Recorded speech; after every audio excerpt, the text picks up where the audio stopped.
My problem statement formed when I found anti-phishing extensions for Chrome while doing my initial research for the project. I didn't know they existed. Both tech-savvy and novice computer users are not aware of or do not use all antivirus solutions and tools at their disposal. Users can leave themselves vulnerable to phishing, fake websites, malware downloads, and new attacks not yet mainstream without antivirus tools. The solution was a three-part process. First, survey and identify users' cybersecurity weak points. Second, identify and describe common cyber attacks and antivirus solutions currently on the market. Third, present actual examples of cyber attacks to convince those that have no antivirus protection to use some form of it. In the first part, I conducted a small survey of 14 people aged 17 to 69 who answered 31 questions about their cybersecurity habits. Interestingly, though, only 2 people questioned the legitimacy of the survey. A good best practice is to confirm the legitimacy of any communication by reaching out to that person on a different channel and ask. Here are a few questions where the solution took root. 25% of respondents do not have or do not know if they have antivirus software installed on the computer. When I first created the survey, I thought everyone would have antivirus protection. 50% of the respondents have never had a virus or malware on their computer. Perhaps the 25% of respondents that do not have antivirus software installed have never seen a virus or malware attack and are not aware of how devastating that it is. Only 1 respondent had ransomware on their computer, and no respondents had or were aware of ever being a victim of any other cyber attack. Perhaps some users don't know about all the different kinds of cyber attacks. 1 respondent felt that a firewall was enough to protect them from an attack, and unfortunately it's not. The next part of the solution was a bit of a data dump, so they are included as appendices in the report. Included in the report are a list and description of 16 different kinds of cyber attacks, phishing, ransomware, credential stuffing, to name a few. Also included are antivirus software solutions from free to paid and websites where they could be downloaded. An interesting note here, I had Kaspersky software in the report, but the U.S. government prohibited mid-semester Kaspersky software from being used on federal computers. I had Kaspersky listed. I have since removed them from the report.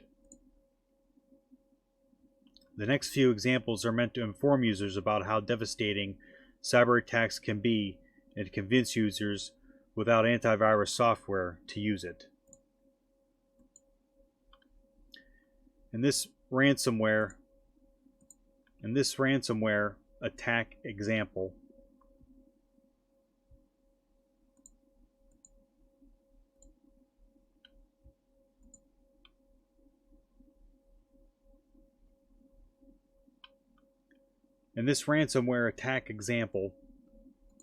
I have a Windows 7 OA Labs malware analysis virtual machine installed on a virtual box disconnected from the host it's running on.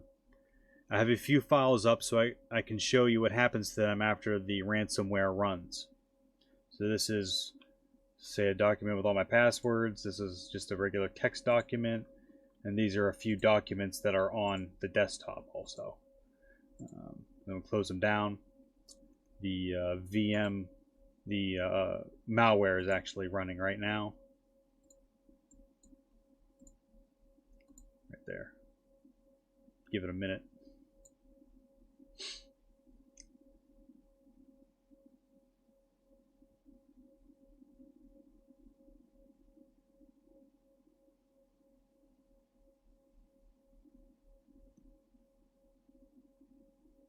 There, it's changed all the files and giving me a nice little message there.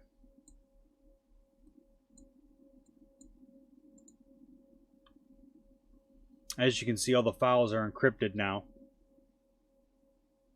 and I have a nasty note on my desktop.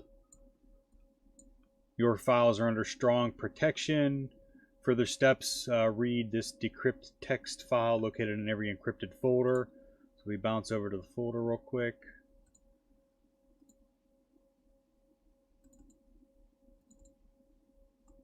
Here's my message. All your files are encrypted.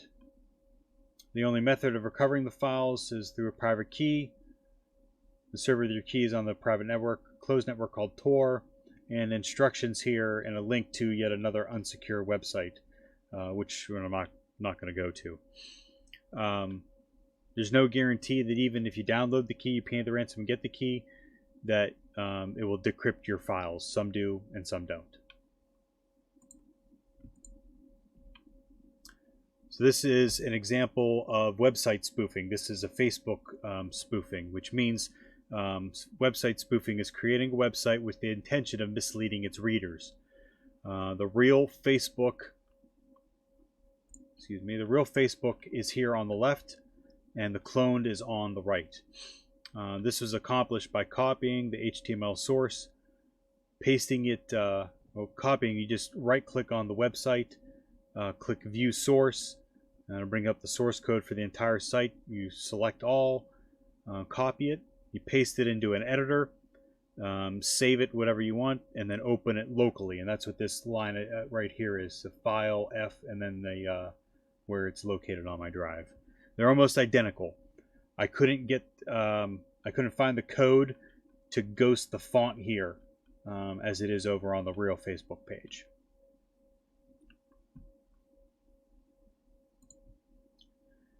In this next example, I took the spoofed Facebook page I created and I stored it on a web server I downloaded from a Git user, DS. The web server is waiting for requests to come in. So when you visit this particular URL here, 192.168.0.13, that tells the browser to make a GET request, and these requests are just HTTP requests, like from a website. Make a GET request to that server, and the server decides what to do with the request. In this case, it is set up to serve this Facebook clone. Then when you type in the username and the password and submit it, the browser then makes another POST request, which sends data to the server. With the server still running and waiting for requests, it sees the POST request, it decides what to do with the data. In this case, it's outputting the email and password to the terminal below. So if I just go up here, use my username, any username, and type in password, try to log in. If you watch down here at the bottom,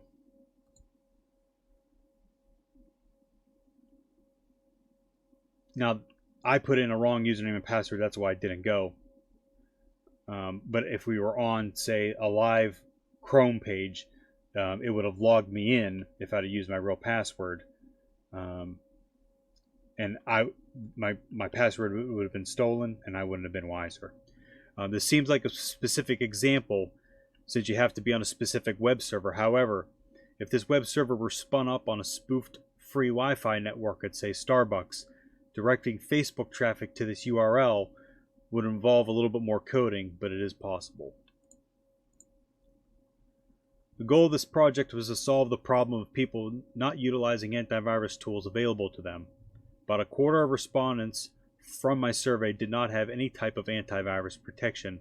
With free tools available from AVG, Avast, there's no reason not to have some kind of protection. With 50% of respondents never having a virus or malware and over 70% never witnessing a ransomware attack, the concern is if no threat is apparent, users may feel they are safe from attacks and choose not to utilize or renew a subscription. The solutions of describing cyber attacks, antivirus software, and presenting actual attacks are meant to inform users. The attacks are especially informational in that they show real damage that can be done or real information that can be stolen. The results of the project hopefully convince users that any tool, even a scaled down version, is better than no protection. The next steps.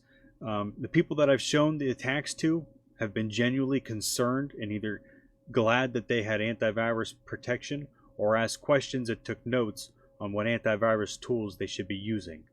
I think more examples of devastating attacks would help people remember and encourage them to buy or renew their subscriptions. Perhaps an email campaign at the University of Cincinnati at the beginning of the semester, highlighting both free and paid antivirus software would help students find and download the software. At the moment, they have to dig through 4 screens on Blackboard in each class to get to the free McAfee antivirus download. Another step could be possibly creating infographic with actual costs of replacing computers, components, external drives, routers, and time lost due to cyber attacks. And that is my project and presentation. Thank you.